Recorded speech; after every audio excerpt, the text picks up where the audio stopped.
The appearance of Sui Zhen was so fun, so fresh. His song, Nothing to My Name, reflected exactly how I felt.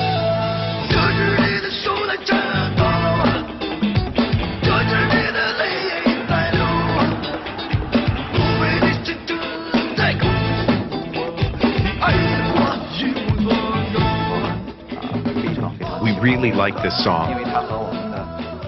We could really identify with it. Every student was broke, and their parents didn't have anything either.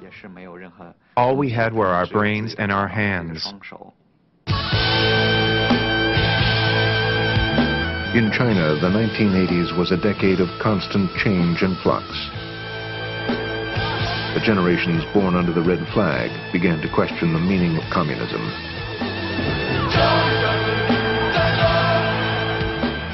Like their parents and grandparents before them, they dreamed of political change and paid a heavy price.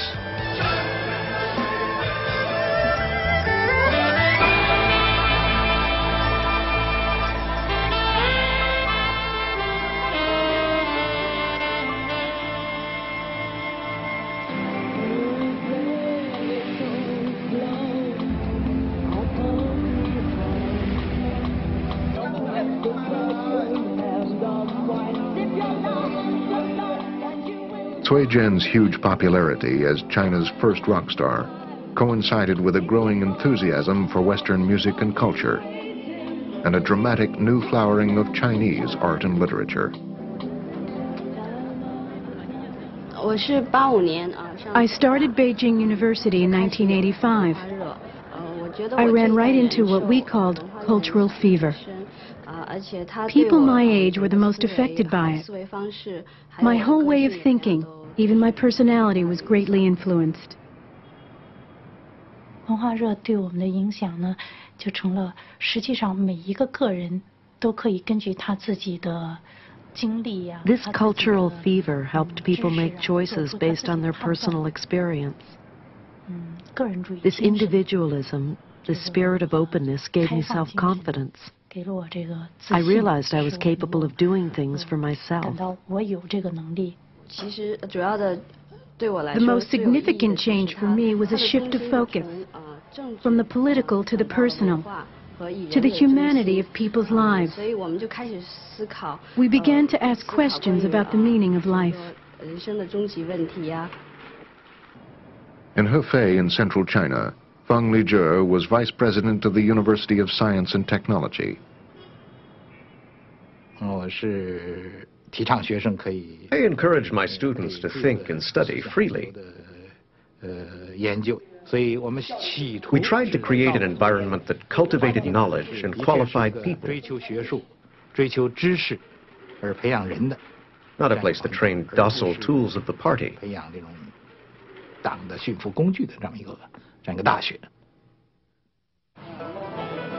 The atmosphere of openness at the university was so unusual and appealing that it attracted young people from all over China. Deng Xiaoping's heir apparent, Hu Yaobang, shared many concerns of the students and intellectuals. He too questioned communist dogma. More than any other leader, he seemed to be in touch with ordinary people.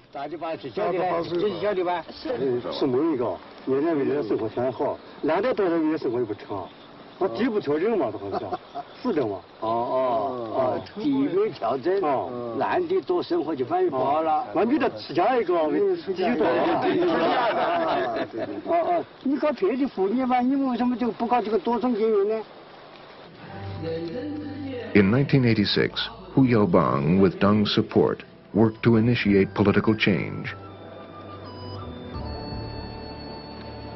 They wanted the oldest members of the Central Committee to retire and to loosen party controls in many areas of life.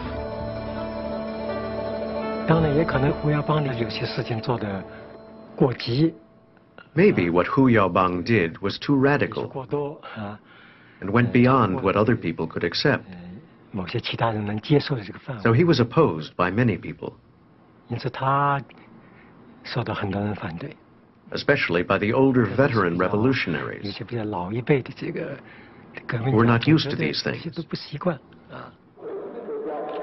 While Deng Xiaoping supported Hu Yaobang's efforts, he could not ignore the views of the party conservatives. Political reform was shelved. But on the nation's campuses, students were not satisfied. In December 1986, in Shanghai, Beijing, and Hefei, they held demonstrations. They demanded the right to nominate candidates in local elections. They wanted better conditions on campus and a say in the jobs they would be assigned for life. We were so eager to express ourselves, but we didn't have anywhere to air our views and feelings.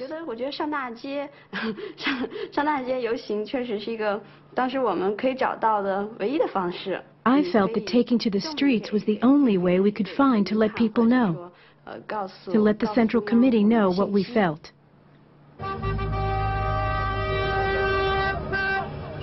In Shanghai, 30,000 students marched, and they were joined by huge numbers of city residents. When students tried to sit in at Communist Party offices, clashes broke out with the police.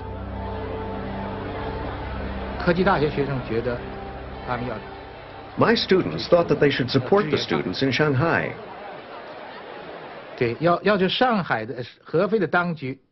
They demanded that our provincial government condemn the Shanghai authorities for beating the students.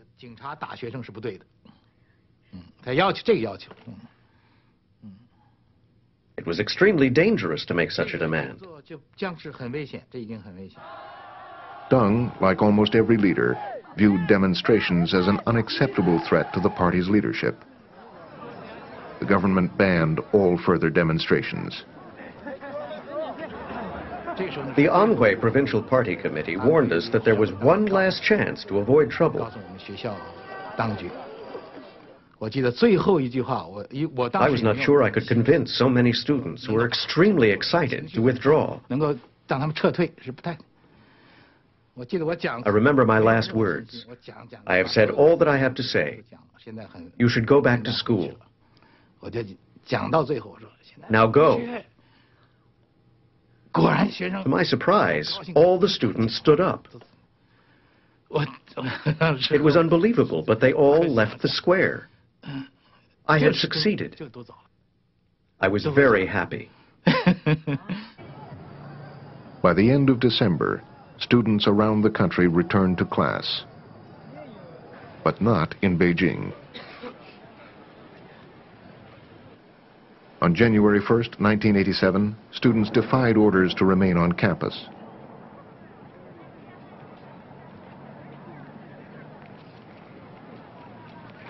They marched to Tiananmen Square in the heart of Beijing. Police were ready for them.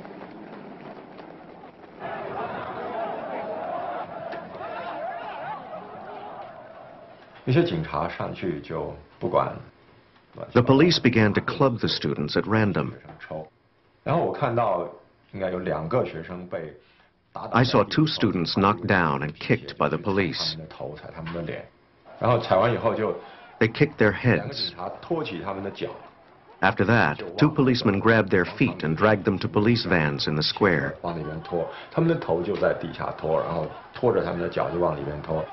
It looked like water had been poured onto the square on purpose. It was freezing, so the water became a sheet of ice, and it was easy to knock the students